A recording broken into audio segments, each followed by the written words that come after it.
Muy buenas a todos, bienvenidos a SciConnect. Y bueno, yo os traigo un vídeo que explica por qué algunas veces nos dejamos llevar y no expresamos las ideas que tenemos propias y nos dejamos arrastrar por el grupo.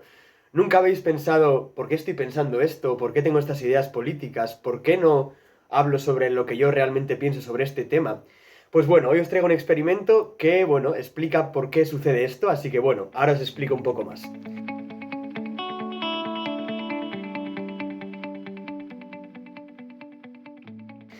En el día de hoy os vengo a hablar sobre el experimento de la conformidad de Ash. Es un experimento que explica la conformidad de grupo, dice cómo ocurre y bueno, pues nos hace ver que la conformidad de grupo existe de verdad y que es un tema bastante complicado de evitar y que bueno, que está un poco en todas partes. Entonces, bueno, este es un experimento que se llevó a cabo en el 1951 por un psicólogo, un experimentador que se llamaba Solomon Asch. Él quería indagar más sobre esta presión de grupo, pero sin embargo él pensaba que no era tan grande como acabó siendo. Hasta él mismo se sorprendió de la fuerza de la conformidad de grupo. Entonces, bueno, os voy a explicar un poco por encima cómo se desarrolló el experimento. Es un experimento muy sencillo que no requirió de muchos recursos, ya que, bueno, pues se trataba de 123 participantes que eran estudiantes de una universidad y los únicos recursos que se necesitaban eran dos folios con unas líneas dibujadas en los folios. Os voy a dejar los folios por aquí para que os podáis hacer una idea o una mejor idea de cómo era este experimento. Entonces, bueno, ¿cuál es la particularidad de este experimento? Pues que el experimento se llevaba a cabo en grupos. Los grupos eran de 7 a 9 personas. ¿Qué ocurría? Que de estas personas solo había un sujeto que era realmente el sujeto que estaba siendo experimentado, ya que todos los otros sujetos eran, bueno, pues cómplices del experimentador, de Solomon Asch, ¿no? Entonces, bueno, ¿qué se preguntaba? Pues se cogían las líneas que os he enseñado anteriormente y se preguntaba, ¿qué línea es más larga? ¿Qué línea es más corta?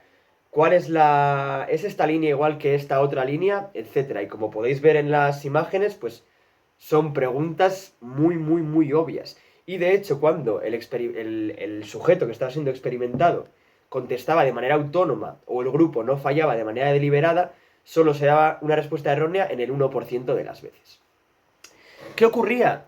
Que se les iba preguntando uno a los sujetos estas preguntas. Entonces se preguntaba, por ejemplo, ¿qué línea es más larga? Y el primer cómplice decía una respuesta errónea, el segundo también, el tercero también.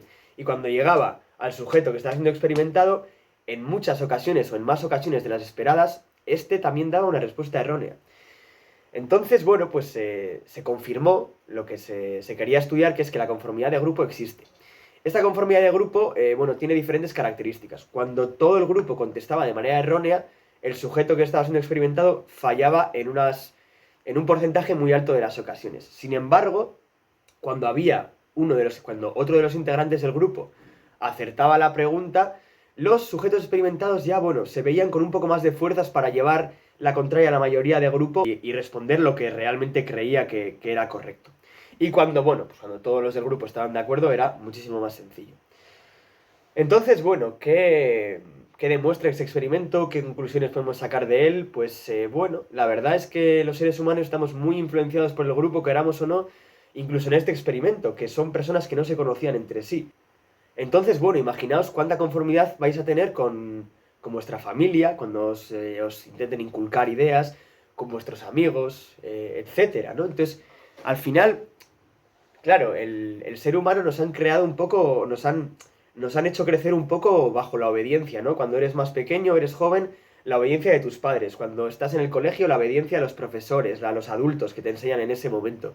Y ya cuando eres mayor, tenemos también una influencia grupal brutal. Ya puede ser en temas políticos, en amistades, etcétera. Entonces, bueno, lo que nos lleva a pensar es que no tenemos tanto pensamiento crítico como quizás pensemos y que nos dejamos guiar mucho por el grupo. Porque si incluso en un tema tan fácil como decir qué línea es más larga fallamos, imaginaos cosas más sutiles como pueden ser temas políticos, temas de deportes, temas de amigos, de familia, etcétera. Entonces, bueno, ¿qué podemos sacar para nosotros mismos sobre este experimento o con este experimento? Pues bueno, que a veces hemos de ser más críticos. Y si analizamos un poco lo que estamos haciendo o miramos un poco en perspectiva lo que hacemos, lo que creemos, etcétera, y bueno, analizamos un poco si nuestro entorno piensa de la misma manera, si estamos si estamos siendo objetivos o estamos simplemente siguiendo al grupo, pues bueno, es simplemente algo que está bien tener en mente, bueno, para explicar algunas de las cosas que somos, de las cosas que creemos, etcétera. Entonces, nada, esto es un poco lo que os quería comentar. Si os ha gustado el vídeo, bueno, pues me gustaría que os suscribierais y que lo compartierais por ahí. Y si os gusta el tema, hacérmelo saber para, bueno, traer otros experimentos que en la psicología, en la historia ha habido experimentos muy buenos y muy interesantes y os podemos traer más, por supuesto. Así que nada, un saludo a todos y espero veros en el siguiente. ¡Hasta luego!